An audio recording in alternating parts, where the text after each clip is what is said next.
So you've got yourself a Falcon Turbo intercooler kit, and now you need to fit it. This is how. So coming into the engine bay, we've got this top plate. We need to remove this, these brackets, the intercooler hosing, the shroud, and potentially the coolant, but I'm going to try and do it without it, so we'll see.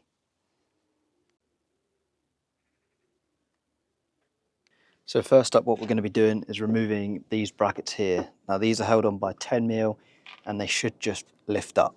Now there's not much room with the intercooler hose. I can take that off first, but for now I'm just going to use the trusty old spanner.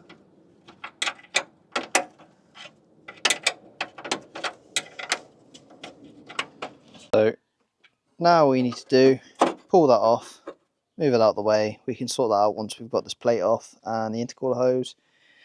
This one, I've not undone the bolts. I'm simply just going to pull it off and then remove the plate from underneath.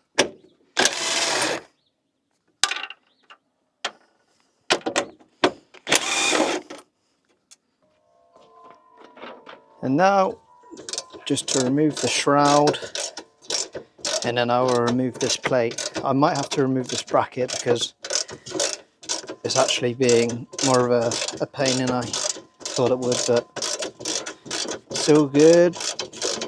So with a screwdriver or a socket, you can now remove the intercooler hoses from both the top and down in the bottom of the intercooler.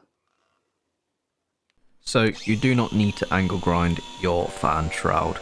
I'm doing this purely because I didn't want to drop any of my coolant because I've got waterless coolant in there, so it was a pain to sort that out.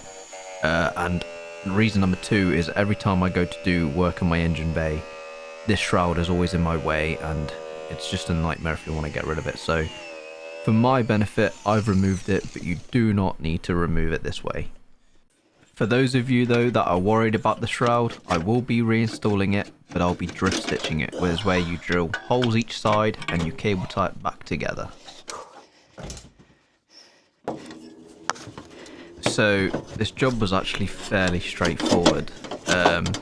However, at the time it was like 30 degrees Celsius. I was hanging out of my hoop trying to do this in the heat.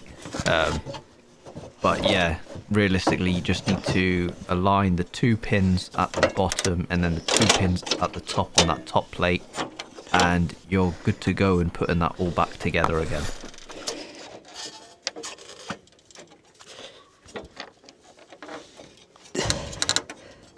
So now with the hard part out of the way, you can go ahead and fit the 2 brackets to that top plate, making sure both sides are done up, as this will keep the radiator and the intercooler both in line together.